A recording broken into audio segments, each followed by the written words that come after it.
Hello dear students, welcome to the fourth lecture of electric current. Electric करंटच्या मागल्या लेक्चरमध्ये आपण ओहम्स लॉ बघितलेला, रेजिस्टन्स कशाला म्हणायचं ते आपण बघितलेलं. ओहम्स लॉच्या स्टडी केल्यानंतर किंवा ओहम्स लॉचा डिटेलमध्ये अभ्यास केल्यानंतर त्याचे लिमिटेशन्स बघितल्यानंतर आपण एका महत्वाच्या पॉइंटवर आलेलो आहोत. ओके, त्या पॉइंटचं नाव आहे इलेक्ट्रिकल एनर्जी अँड पॉवर.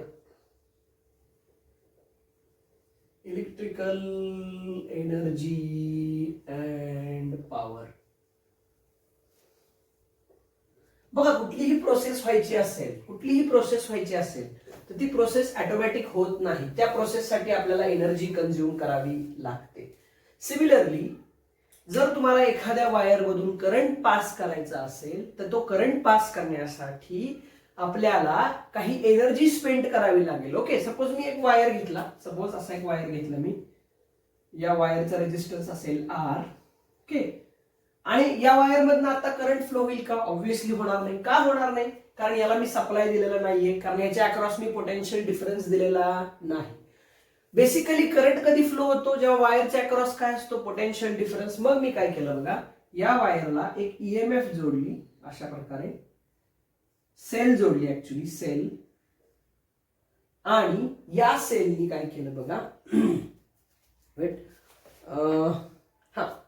या सेलनी काय केलं? पोटेन्शियल डिफरन्स क्रिएट केला. किती पोटेन्शियल डिफरन्स क्रिएट केला? V. ओके, बघा हे पॉझिटिव्ह टर्मिनल, हे निगेटिव्ह. आता काय होईल? यातनं करंट फ्लो होईल. ओके, बघा आता इकडे लक्ष द्या.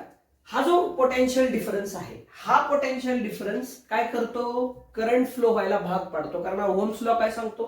Potential difference is directly proportional to current. If there is no potential difference there is no current. आता पोटेन्शियल डिफरन्स दिल्यामुळे करंट फ्लो होतो, पण हा करंट फ्लो होण्यासाठी ही जी सेल आहे, या सेलला, ही जी सेल अशी दाखवते बघा मी, या सेलला वर्क डन करावं लागतं, किंवा or it has to spend some energy.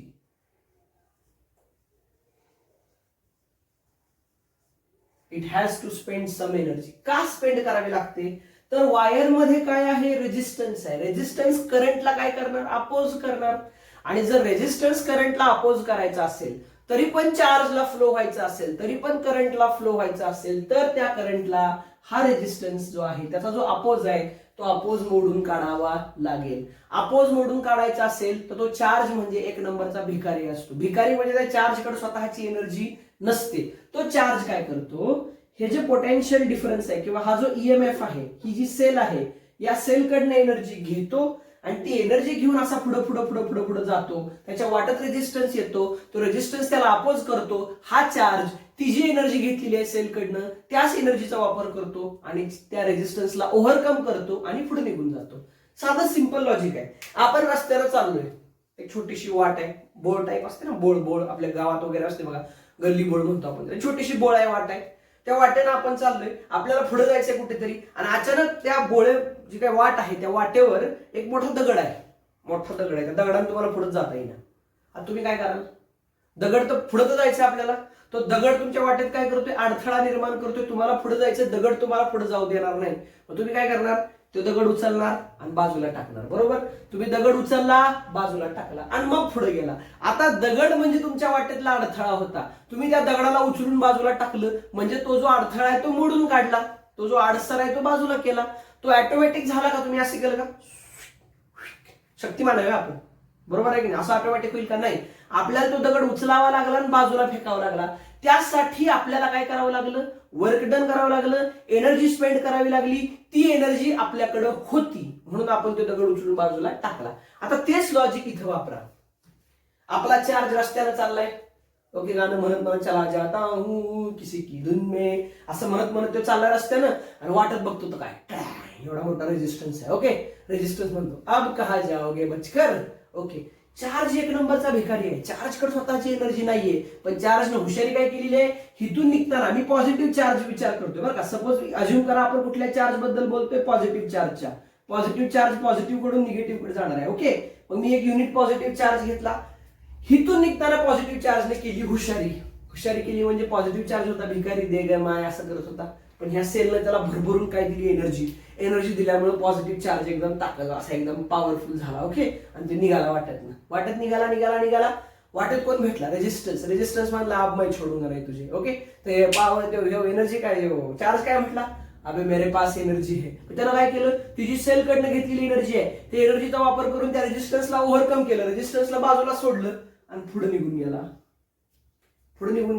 पण मग रेजिस्टन्सला ओव्हरकम करण्यासाठी त्याला एनर्जी स्पेंड करावी लागली, त्याच्याकडची एनर्जी संपली, म्हणजे इकडं पोचे परत तो परत तिथंच आला, देगमाय. परत एनर्जी घेतली, परत फिरून आला, परत एनर्जी घेतली, परत फिरून आला. प्रत्येक वेळा रेजिस्टन्स त्याला काय करेल, अपोज करेल. आलं लक्षामध्ये. मग तुम्हाला प्रश्न पडला असेल, एनर्जी गेली कुठं? बरं, ती एनर्जी गेली कुठं ते नंतर सांगतो. बघा, त्या चार्जनी या सेल कडून जी काही एनर्जी घेतली किंवा सेलनी जी एनर्जी स्पेंड केली किंवा सेलने जे वर्क डन केलं चार्जला पूर्ण फिरवून आणण्यासाठी, त्या वर्क डनला म्हणायचं ईएमएफ. काय म्हणायचं, ईएमएफ. ईएमएफ म्हणजे इलेक्ट्रोमोटिव्ह फोर्स. काय म्हणायचं त्याला, ईएमएफ म्हणजे electromotive force. What is EMF? बघा, EMF is the energy spent by cell. कुणी स्पेंड केलेली एनर्जी? चार्ज कडे एनर्जी होती का? चार्ज एक नंबरचा कोण होता? भिकारी, बरोबर. चार्ज कडे स्वतःच काही नव्हतं, मग चार्जला एनर्जी मिळाली कुठून? सेल कडून. एनर्जी खर्च कुणी केली? एनर्जी गेली कुणाची? सेलची. स्पेंड कुणी केली? सेलनं. Energy spent by cell, energy spent by cell to revolve a charge through complete circuit. चार्जला कंप्लीट सर्किट मध्ये फिरवून आणण्यासाठी सेलनी जी एनर्जी स्पेंड केली त्याला म्हणायचं ईएमएफ. काय म्हणायचं? What is EMF? It is the work done or energy spent by cell to revolve a charge through complete circuit is called as EMF. बरं, एनर्जी का लागते ती कळलं का? कळलं ना? वाटेत कोण बसलाय? रेजिस्टन्स. रेजिस्टन्स म्हणतो मी तुला पुढे जाऊ देत नाही, बरोबर आहे की नाही? पण पुढे तर जायचंय, बरोबर. मग त्याला ओव्हरकम करण्यासाठी काय लागणार? एनर्जी. कुठनं मिळाली? सेल कडनं. So what is EMF? EMF ची डेफिनेशन काय सांगणार? मग सांगा. द एनर्जी स्पेंट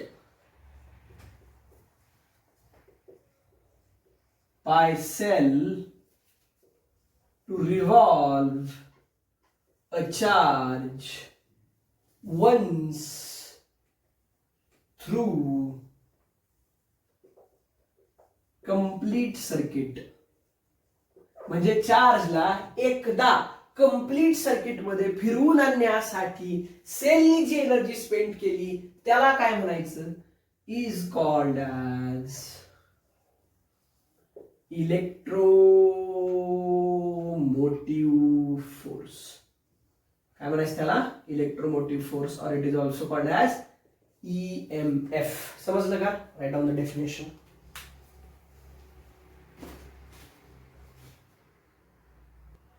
लिहिली का डेफिनेशन ईएमएफ ची? आता इथं आपण ईएमएफ किती घेतलेला? V. मग आता ही जी डेफिनेशन आपण लिहिली, या डेफिनेशन वरून V म्हणजे तुम्ही याला ईएमएफ म्हणा किंवा ह्याला पोटेन्शियल डिफरन्स पण म्हणू शकता. पण पोटेन्शियल डिफरन्स कधी म्हणायचा बघा. आता ईएमएफ आणि पोटेन्शियल डिफरन्स मधला फरक सांगतो तुम्हाला. बघा, हा असा आपण सर्किट घेतला, तर ही सेल सोडून जे बाकीचं उरलेलं जे वायर आहे त्याला एक्सटर्नल रेजिस्टन्स किंवा एक्सटर्नल सर्किट म्हणायचं. आणि सेलच्या आतमध्ये सुद्धा, सेल माहिती का तुम्हाला कशी असते? सेलमध्ये असं असतं बघा, जनरली असे एक इलेक्ट्रोड असतो, असे 2 इलेक्ट्रोड असतात लाईक दिस. ओके, आणि इथे इलेक्ट्रोलायटिक सोल्युशन असतं. ओके, हे प्लस असतं, हे मायनस असतं, ह्याला कॅथोड म्हणायचं, ह्याला ॲनोड म्हणायचं. तुम्ही इलेक्ट्रोकेमिस्ट्री मध्ये डिटेलमध्ये शिकणार आहे. म्हणजे सेलच्या आतमध्ये इलेक्ट्रोलायटिक सोल्युशन आहे, म्हणजे सेलला सुद्धा स्वतःचा रेजिस्टन्स आहे. ओके, तो जो रेजिस्टन्स आहे त्याला इंटरनल रेजिस्टन्स म्हणायचं, आणि हा जो आर घेतलाय याला एक्सटर्नल रेजिस्टन्स म्हणायचं. मग कंप्लीट सर्किटसाठी जी एनर्जी स्पेंड केली त्याला ईएमएफ म्हणायचं.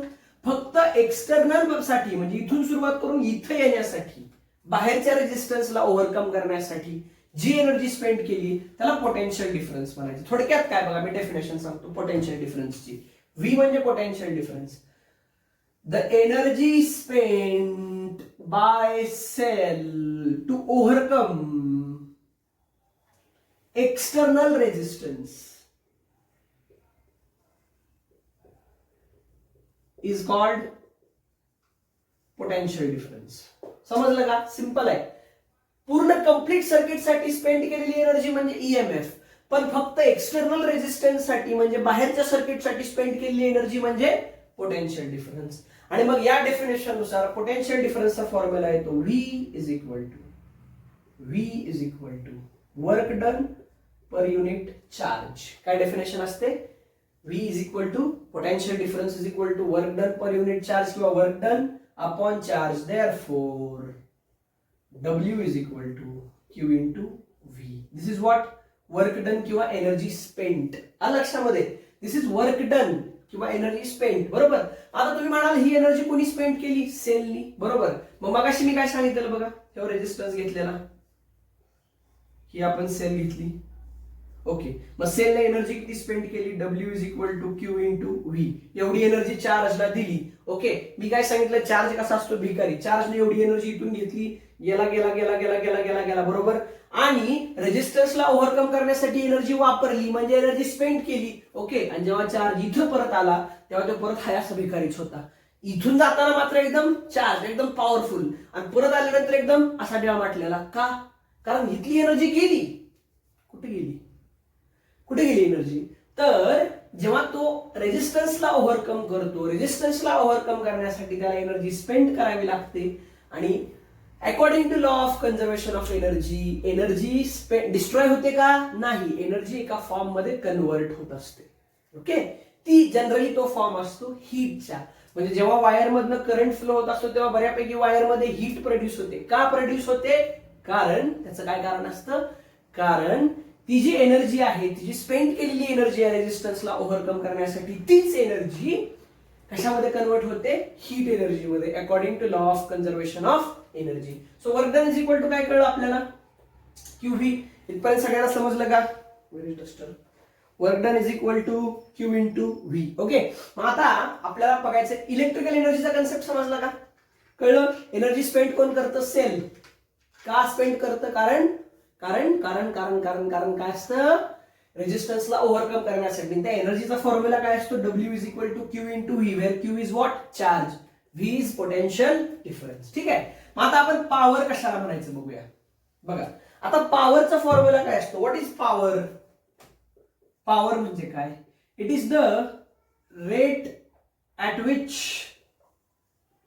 Work is done. काय म्हणतात पॉवरला? It is rate at which work is done. म्हणजे power is equal to work done upon time. आहे ना, आपण बेसिक फॉर्म्युला बघितलेला की नाही? Work done upon time. आता इथे इलेक्ट्रिकल पॉवर काय असेल? P is equal to work डनचा formula Q upon V upon T. But Q by T म्हणजे charge upon time is equal to current असतो का? देअरफॉर इथे लिहितो बघा, therefore P is equal to I into V. This is power dissipated in electrical circuit. म्हणजे electrical circuit मध्ये जी काही पॉवर कंझ्युम केली जाते ते किती असते? Power I into V. त्याला अजून एका फॉर्मॅट मध्ये लिहिलं. हे व्हिडिओ पॉज करून लिहून घ्या. पॉवरचा एक फॉर्म्युला लिहिला मी, पॉवरची डेफिनेशन लिहून घ्या. हा फॉर्म्युला लिहून घ्या सगळ्यांनी. व्हिडिओ पॉज करा पाठीमागे जाऊन. So P is equal to काय आलं? I into V. बघा असं पण लिहिता येईल याला.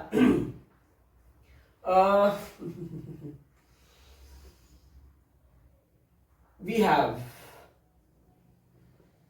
V is equal to IR. What? Using what? Ohm's law. Therefore power is equal to काय बघा असेल का? I square R येईल का? Yes or no? And I is equal to V by R असतं का? Therefore power is equal to काय येणार? V square upon R. असं येईल की नाही? हो, V square upon R. बरोबर. This is also equation for power. This is also equation for power. This is what? Power dissipated or power consumed in electrical circuit. आपण generally एखादा bulb वगैरे विकत घेतो बघा, CFL विकत घेतो, आपण त्याला विचारतो किती वॅटचा आहे, तो म्हणतो 12 वॅटचा आहे, 18 वॅटचा आहे, 20 वॅटचा आहे. याचा अर्थ हा तो जो बल्ब तुम्ही वापरताय तो किती पॉवर कंझ्युम करतो?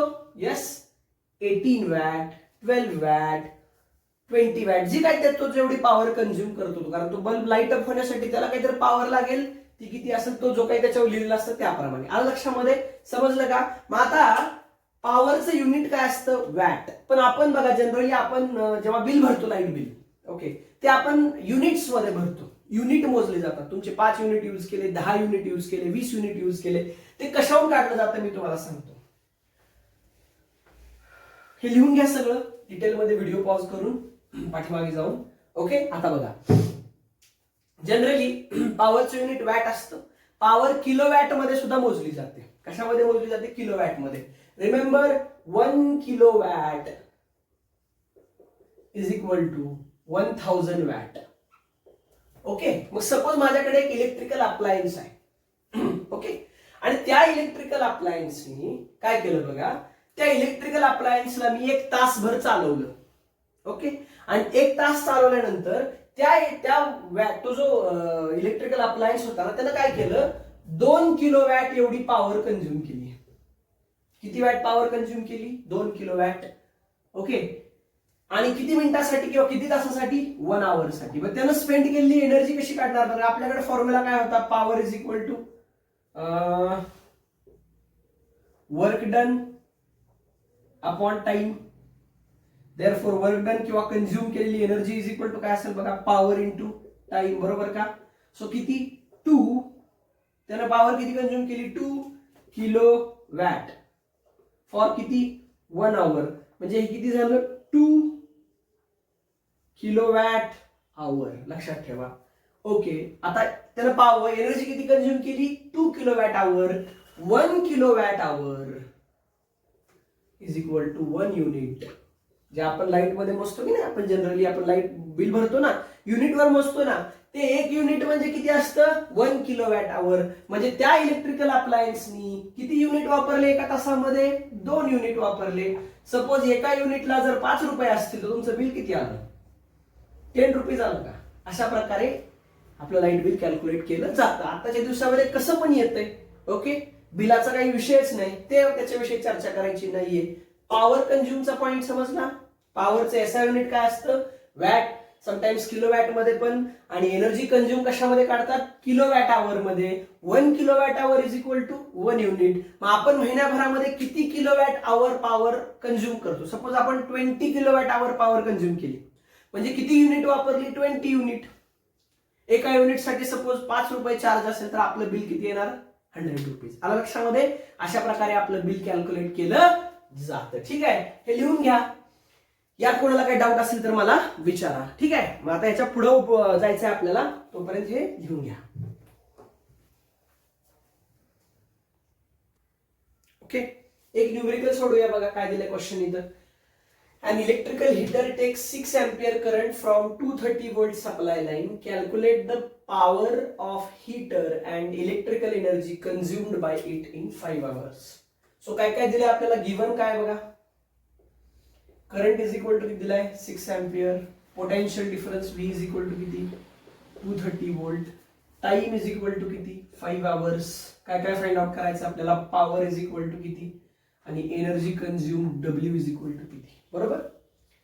ओके, बघा सोल्युशन बघा. मग कसं पहिल्यांदा काय काढणार? पॉवर काढूया. पॉवरचा फॉर्म्युला काय असतो? 3 फॉर्म्युले आहेत आपल्याकडे. एक म्हणजे VI, दुसरा I²R, तिसरा V² अपॉन R. इथं कुठला वापरू शकतो? VI, कारण आपल्याला V पण दिलंय, I पण दिलेलं आहे. So P is equal to formula V into I. So 230 into 6, बरोबर. करा मल्टिप्लिकेशन. 0 आणि 18, 1, 12 आणि 1 13, 1380 वॅट. ही काय आली तुमची पॉवर? ह्याला मी कसं लिहिणार? 1.380 किलो वॅट, बरोबर ना. वॅटचं किलो वॅट मध्ये करण्यासाठी 1000 न डिवाइड केलं. ठीक आहे, ही आली पॉवर. आता काय काढायचं आपल्याला? एनर्जी काढायची ना. सो बघा आपल्याकडे फॉर्म्युला असतो energy consumed. Energy consumed W is equal to power into time. पॉवरचा फॉर्म्युला कितना आहे रे बाबा? पॉवरची व्हॅल्यू किती आहे? 1.380. टाइम किती आहे? 5. करा मल्टिप्लिकेशन. बघा कसं करणार? 0 8 पंचे 40, 0 8 पंचे 40, हातच्या आले 4, 5 त्रिक 15 आणि 4 19, हातचा आला 1, 5 1 5, 5 आणि 6 6.900 kilo watt hour. This is what energy consumed. म्हणजेच W इज इक्वल टू किती 6.9 युनिट्स इलेक्ट्रिकल युनिट. हा एवढी एनर्जी त्यानं काय केली कन्झ्युम केलेली आहे. ठीक आहे. काय अडचण कोणाला नसेल राईट डाऊन लिहून घ्या.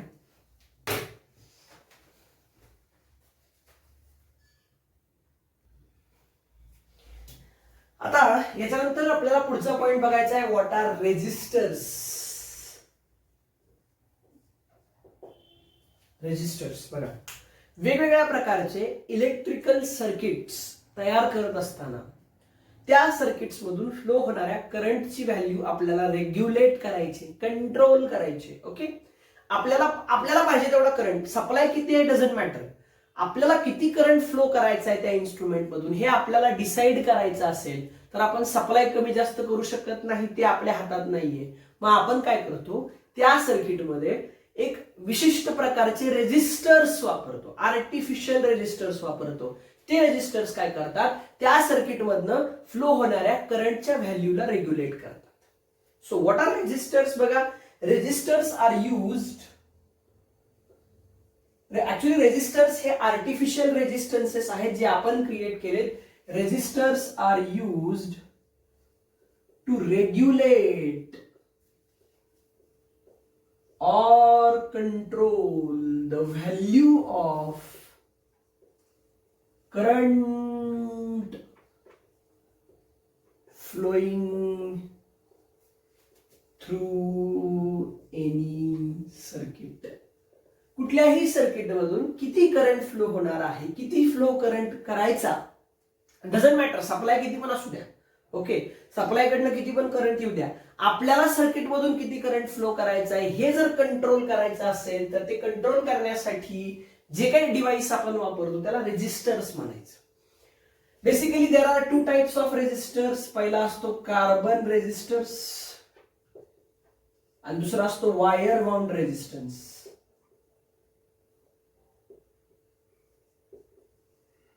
किती प्रकार असतात 2. कुठले कुठले कार्बन रेजिस्टर्स आणि wire bound resistors. Most commonly carbon resistors वापरले जातात. याचं कारण असतं कार्बन रेजिस्टर्स हे स्मॉल आणि इनएक्सपेन्सिव्ह असतात.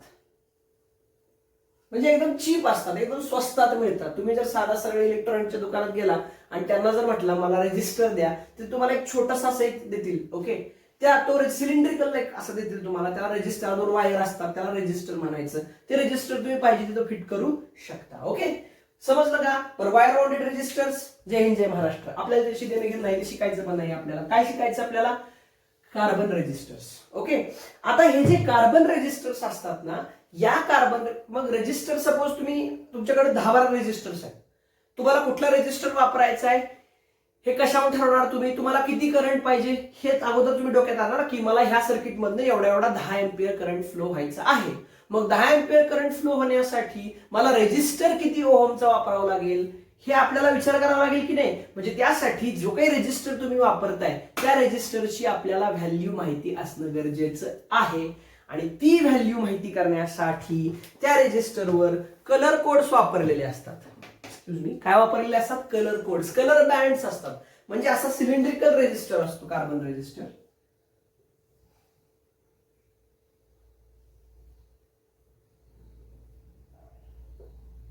असा सिलेंड्रिकल रेजिस्टर असतो आणि इकडे एक वायर असतं याला आणि इकडे एक वायर असतं. तुम्ही त्याला ते जोडू शकता.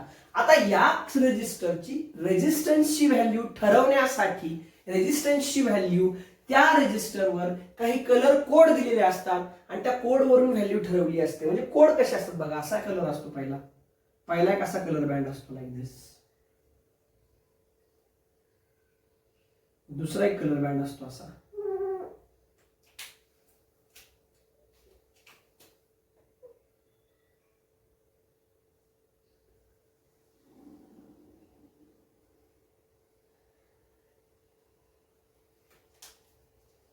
तिसरा एक कलर बँड असतो असा.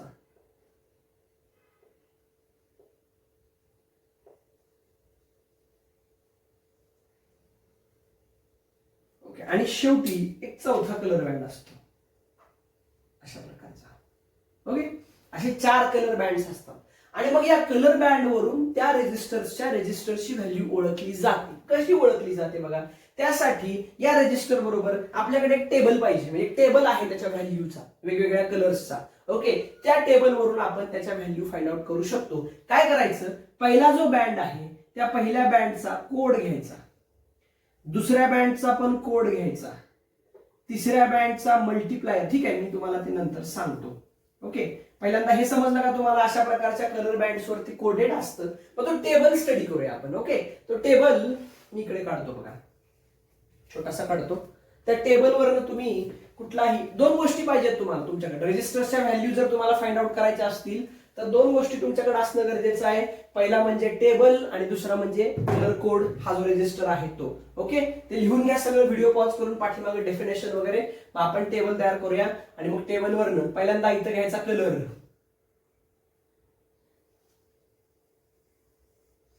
मग घ्यायचा कोड, त्याच्यानंतर असतो मल्टिप्लायर आणि शेवटी असतो टॉलरन्स. ओके, थोडं बारक्या अक्षरात लिहितोय मी, समजून घ्या. पहिला काय घ्यायचा, कलर, मग कोड, मग मल्टिप्लायर, मग टॉलरन्स. ओके, मग पहिला असतो black, brown, red, orange, yellow, green, blue, violet,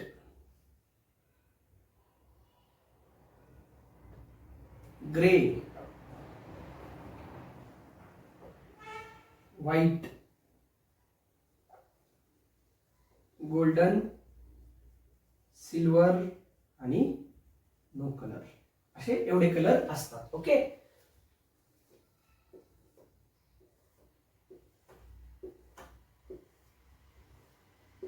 असा सिक्वेन्स असतो याचा. तुम्ही म्हणाल सर हा सिक्वेन्स लक्षात कसा ठेवायचा, तर काळजी करू नका, मैहुना मी सांगतो तुम्हाला लक्षात कसं ठेवायचं. मग आता कलर लिहिल्यानंतर मग कोड असतो. ओके, मग ब्लॅक साठी कोड 0 1 2 3 4 5 6 7 8 9, विषय संपला. ओके, त्याच्यानंतर मल्टिप्लायर घ्यायचा 10⁻0 10⁻1 10⁻2 10⁻3 10⁻4 10⁻5 10⁻7 10⁻8 10⁻9 मध्ये 10⁻6 मिस झालं ते लिहिलेलं आहे मी. आणि शेवटी इथं टॉलरन्स मध्ये ±5%, गोल्डन साठी ±10%, सिल्वर साठी आणि ±20% नो कलर साठी. ओके, असा हा टेबल आहे. ठीक आहे, मग आता तुम्ही काय करू शकता, या टेबलवरून आणि या कलर कोडवरून रेजिस्टरची व्हॅल्यू फाइंड आउट करू शकता. ओके, ती कशी करायची मी अगोदर सांगतो. आणि त्याच्यानंतर मग मी तुम्हाला हे लक्षात कसं ठेवायचं सांगतो. सपोज आता हे तुम्हाला ब्लॅक दिसतंय. ओके, एक काम करूया, ह्याला थोडंसं उलट करूया.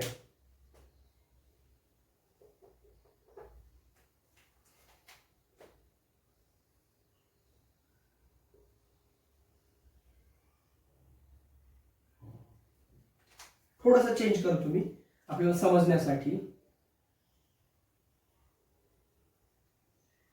ओके, मग मला सांगा आता पहिला कलर कुठला आहे, ब्ल्यू, मग ब्लॅक, मग रेड आणि नो कलर. सपोज तिसरा नो कलर आहे, तर काय करायचं सांगतो मी तुम्हाला. पहिल्या कलरचा कोड घ्यायचा, पहिल्याचा घ्यायचा कोड, दुसऱ्याचा पण घ्यायचा कोड, तिसऱ्या कलरचा घ्यायचा मल्टिप्लायर आणि चौथ्या कलरचा घ्यायचा टॉलरन्स. ओके, बघा पहिल्याचा कोड, दुसऱ्याचा कोड, तिसऱ्याचा मल्टिप्लायर, चौथ्याचा टॉलरन्स. आता याची व्हॅल्यू काढतोय आपण. हे ब्ल्यू, ब्लॅक, रेड आणि नो कलर असा त्याच्यावर कलर आहे आपल्या रजिस्टरवर फॉर एक्झाम्पल. मग आता काय करणार तुम्ही, पहिल्याचा कोड घेणार, पहिला colour blue, blue blue blue कुठे आहे बघा, ब्ल्यूचा कोड किती 6. त्याच्यानंतर हे ब्ल्यू आहे ना, ब्ल्यूच्या पुढे 6, ब्ल्यूच्या खाली 6. ठीक आहे, दुसरा कुठला ब्लॅक, ब्लॅकचा कोड किती, ब्लॅक ब्लॅक ब्लॅक 0. मल्टिप्लायर रेडचा मल्टिप्लायर किती 10⁻². आणि शेवटी टॉलरन्स नो कलरचा किती आहे ±20%. आता याच्यावरून व्हॅल्यू कशी काढायची, काय करायचं, पहिला आणि दुसरा जो कोड आहे त्यांना एकत्र करून एक संख्या बनवायची 2 अंकी. किती होणार, 6 आणि म्हणजे 60, ह्या दोघांना एकत्र लिहिलं इंटू, आता मल्टिप्लायर घ्यायचा 10⁻², युनिट लिहायचं ओहम प्लस ऑर मायनस 20%, संपला विषय. रेजिस्टन्स किती आला 60 into 10⁻² ohm plus or minus 20%. समजलं का? काय केलं मी, पहिल्याचा कोड घेतला, दुसऱ्याचा कोड घेतला, एकत्र केलं, एक 2 अंकी संख्या बनवली, त्याला कशाने मल्टिप्लाय केलं, मल्टिप्लायरनं मल्टिप्लाय केलं, युनिट लिहिलं ओहम आणि पुढे प्लस ऑर मायनस काय लिहिलं 20, विषय संपला. हा झाला तुमच्या या रेजिस्टरचा रेजिस्टन्स. समजलं का? नाही समजलं? समजलं. ओके, अजून एखादं एक्झाम्पल घेऊया. ठीक आहे, आता हे थोडंसं पुसतो मी आणि नाव लिहितो फक्त. ओके, बघा एक्झाम्पल बघितल्यानंतर आपल्या लक्षात येईल. पहिल्याचा कोड, दुसऱ्याचा कोड, तिसऱ्याचा मल्टिप्लायर, चौथ्याचा टॉलरन्स, आणि त्याच्यावरून तुम्ही काय करू शकता, रेजिस्टन्स काढू शकता. ओके, फॉर एक्झाम्पल पहिला कलर कोड आहे बघा, म्हणजे पहिलं एक नाव लिहितो मी इथं.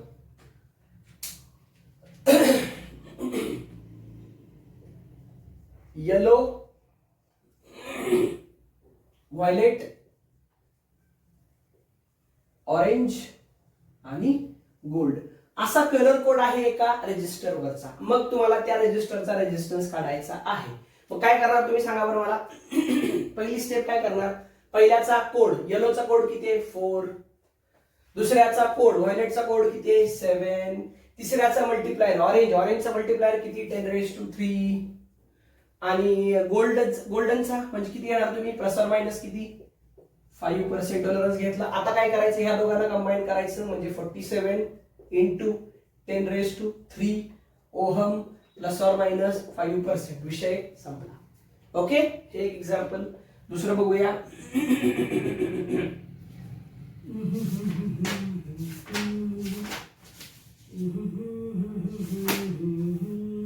Blue, green, red, gold.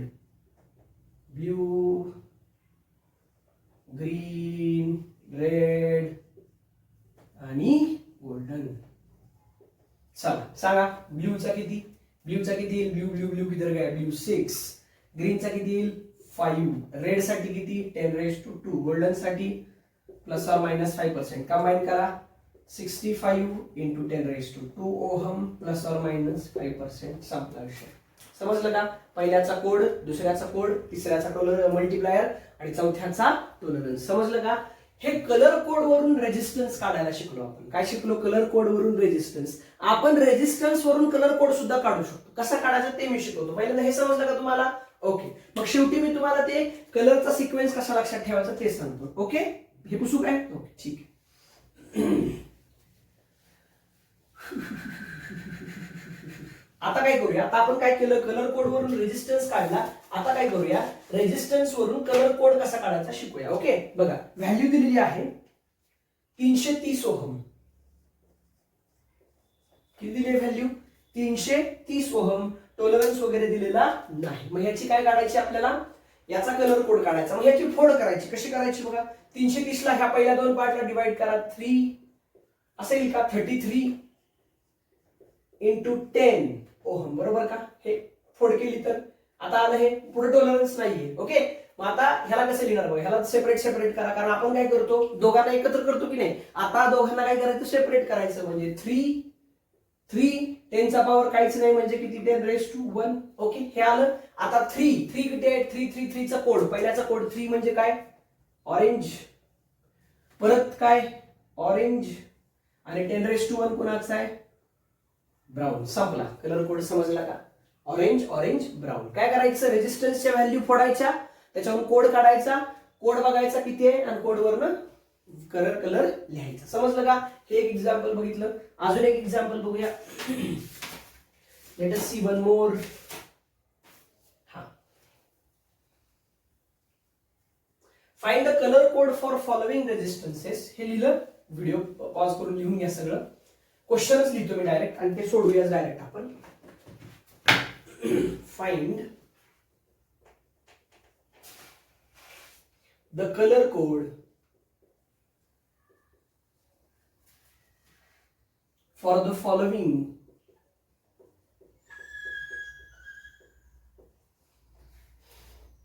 values of resistors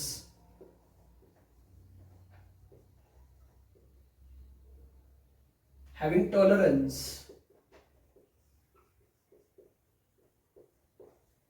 10%. Okay, म्हणजे ऑलरेडी टॉलरन्स किती घ्यायचा आहे 10%. म्हणजे शेवटचा कलर काय येणार आहे सिल्वर, हे फिक्स आहे. पहिली व्हॅल्यू आहे 330 ओहम आपण घेतली, दुसरी व्हॅल्यू आहे 100 ओहम. ओके, ही फर्स्ट व्हॅल्यू. मग आता ह्याला सॉल्व्ह कसं करणार बघा. 100 ओहम ह्याला कसं लिहिणार मी 100 10 into 10 लिहिणार काय 10 into 10. मग ह्याची फोड करणार मी 1 0 10 raised to 1. ओके बरोबर. आणि पुढं टॉलरन्स किती घ्यायला सांगितलंय प्लस ऑर मायनस 10% आहे का बघा. प्लस ऑर मायनस किती 10% कंपल्सरी घ्यायचा. 1 साठी कोड 1 ब्राऊन, परत 0 साठी कोड ब्लॅक, 10 raised to 1 म्हणजे परत ब्राऊन आणि 10% म्हणजे सिल्वर. समजला, संपला विषय. समजलं का. ओके, अजून एखादं घेऊया का एक्झाम्पल. व्हिडिओ पॉज करून हे येऊन घ्या. वन मोर एक्झाम्पल घेऊया. आहे व्हॅल्यू कुठली माहितीये का 47 किलो ओहम. गिवन व्हॅल्यू आहे 47 किलो ओहम. ओके, ह्याला मी सिम्प्लिफाय करतो 47 into 10 raised to 3 ohm. Okay, tolerance किती घ्यायचा प्लस ऑर मायनस 10%. ओके, आता ऑलरेडी किलो ओहमचं मी कशात केलं ओहम मध्ये केलं. फोड करायची 4 7 10 raised to 3 plus or minus 10%. 4 कोणाचा कोड आहे येलो, 7 कुणाचा कोड आहे व्हायलेट, 10 raised to 3 कुणाचा मल्टिप्लायर आहे ऑरेंज आणि 10% कुणाचा आहे सिल्वर. आलं लक्षामध्ये. अशा प्रकारे तुम्ही बरेच व्हॅल्यूज दिल्या त्या थोडं तुम्ही होमवर्क म्हणून करा. अशा प्रकारे तुम्ही कलर कोड वरून रेजिस्टन्स काढू शकता, रेजिस्टन्स वरून कलर कोड काढू शकता. आता महत्वाचा प्रश्न आहे हा टेबल लक्षात कसा ठेवायचा. हे बघा, टेबल लक्षात ठेवण्यासाठी तुम्हाला फक्त कलरचा सिक्वेन्स लक्षात ठेवणं गरजेचं आहे. काय लक्षात ठेवणं गरजेचं आहे सिक्वेन्स.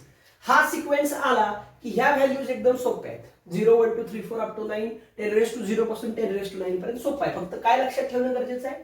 ओके बघा, मी सांगतो एक स्लोगन सांगतो तुम्हाला, ऐका. बी बी रॉय नावाचा एक माणूस असतो. त्याचं काय नाव असतं बी बी रॉय. तो ग्रेट ब्रिटन मध्ये राहत असतो.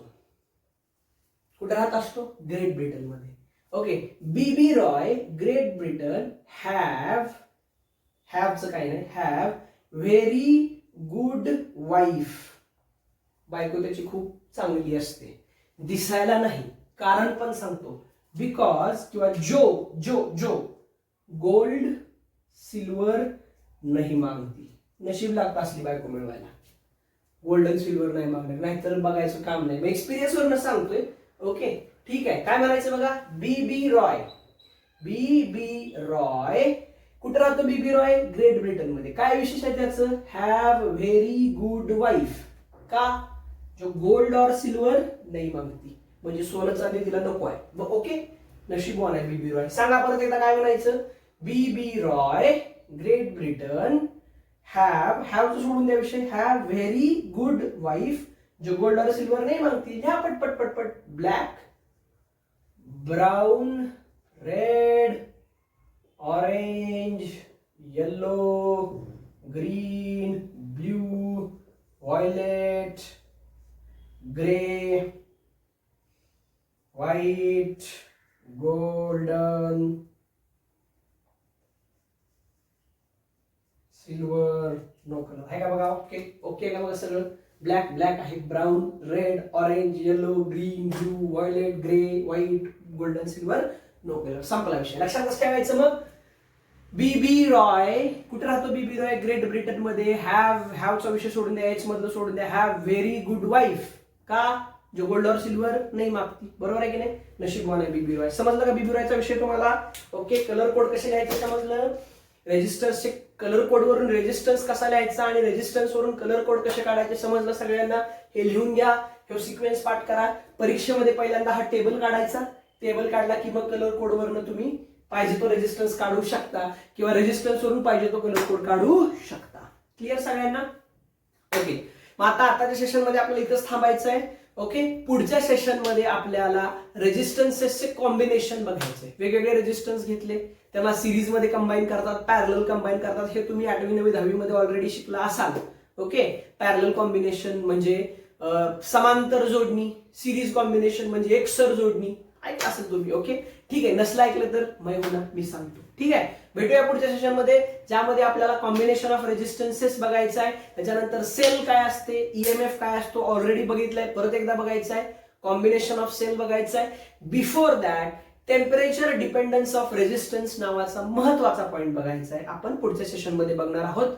तोपर्यंत इथेच थांबूया. भेटूया पुढच्या सेशन मध्ये. जय हिंद, जय महाराष्ट्र.